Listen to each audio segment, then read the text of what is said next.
ఇక అప్డేట్ చూస్తే సిట్ విచారణకు ఎస్ఐబి మాజీ చీఫ్ ప్రభాకరరావు హాజరయ్యారు. ఫోన్ ట్యాపింగ్ కేసులో ప్రధాన నిందితుడిగా ప్రభాకరరావు ఉన్నారు.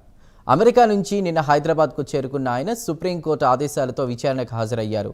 విచారణ సందర్భంగా ప్రభాకరరావు స్టేట్మెంట్ను సిట్ అధికారులు రికార్డ్ చేయనున్నారు.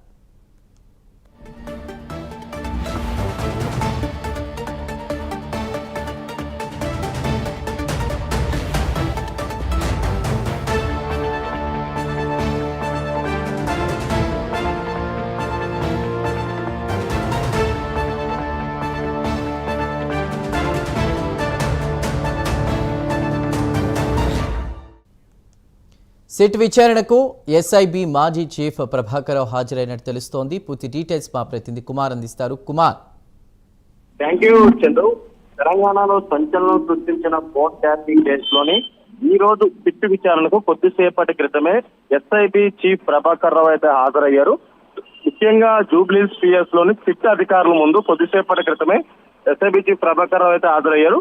ఫోన్ ట్యాపింగ్ కేసులోని ఇటు నిందితులు అంటే గతంలో అరెస్ట్ అయిన నిందితులు ఎవరైతే ఉన్నారో ఇటు ప్రణీతరావు, భుజంగరావు, తిరుపతన్న, రాధాకిషన్ రావు వీళ్ళిచ్చిన వాంగ్మూలం ఆధారంగా ఎస్ఐబి చీఫ్ ప్రభాకరరావు దీంట్లో ప్రధాన నిందితుడిగా అయితే పోలీసులు అయితే చేశారు. ఈ నేపథ్యంలోనే 15 నెలల నుంచి కూడా ఇటు యుఎస్ లో ఉన్న ప్రభాకరరావును ఇండియాకి రప్పించేందుకు పోలీసులు విశ్వ ప్రయత్నాలు అయితే చేశారు.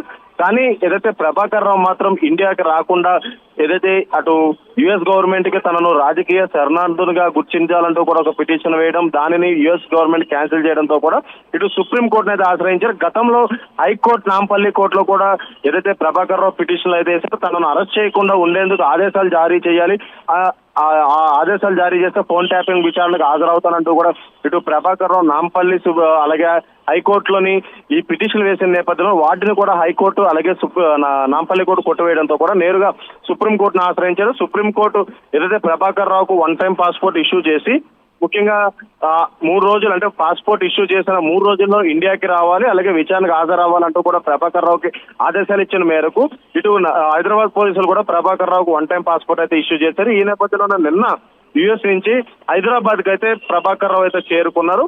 హైదరాబాద్ చేరుకోగానే ఈ రోజు ఉదయం కొద్దిసేపటి క్రితమే జూబ్లీహిల్స్ పిఎస్ లోని సిట్ విచారణకు అయితే ప్రభాకరరావు అయితే హాజరయ్యారు. ఫోన్ ట్యాపింగ్ కేసులోని ప్రభాకరరావు ఇచ్చే ఇన్ఫర్మేషన్ అంటే స్టేట్మెంట్ ప్రకారంగా ఈ కేసు ఇప్పుడు ఒక కీలక దశకు చేరుకోబోతుంది. ఎందుకంటే ఎస్ఐబిలోని పనిచేసిన నిందితులు ఇచ్చిన స్టేట్మెంట్ ప్రకారం ఇటు ఎస్ఐబి చీఫ్ ప్రభాకరరావు కీలకంగా దీంట్లో వ్యవహరించారు. అలాగే అతను చెప్తేనే ఫోన్ ట్యాపింగ్లు చేస్తామంటూ కూడా ఇటు నిందితులు వాంగ్మూలం ఇచ్చిన నేపథ్యంలో అసలు ప్రభాకరరావు రాజకీయానికి సంబంధించి రాజకీయ నాయకులకు సంబంధించి ఎందుకు ఫోన్ ట్యాపులు చేయమన్నారనే దానిపై సిట్ విచారణ అయితే కొనసాగుతుంది. ముఖ్యంగా ఏదైతే ఇటు ఫోన్ ట్యాపింగ్ కేసులో అప్పటి ప్రతిపక్ష నేత రేవంత్ రెడ్డితో పాటు బీఆర్ఎస్ లోని అగ్రనేతలు అలాగే మరొక పక్క బీజేపీలో అగ్రనేతలు అలాగే కొంతమంది ఆ ఫోన్ కూడా ట్యాప్ చేశారు. అసలు రాజకీయ నాయకులు ఒత్తిడి చేస్తే ఈ ఫోన్ ట్యాపింగ్ చేశారా లేదంటే ఏ విధంగా ఈ ఫోన్ ట్యాపింగ్ చేశారనే దానిపై ప్రస్తుతం విచారణ అయితే కొనసాగిపోతుంది. ముఖ్యంగా ఈ రోజు ప్రభాకరరావును అడిగేందుకు కూడా పూర్తిగా ప్రశ్నలు కూడా సిద్ధం చేసుకున్నారు.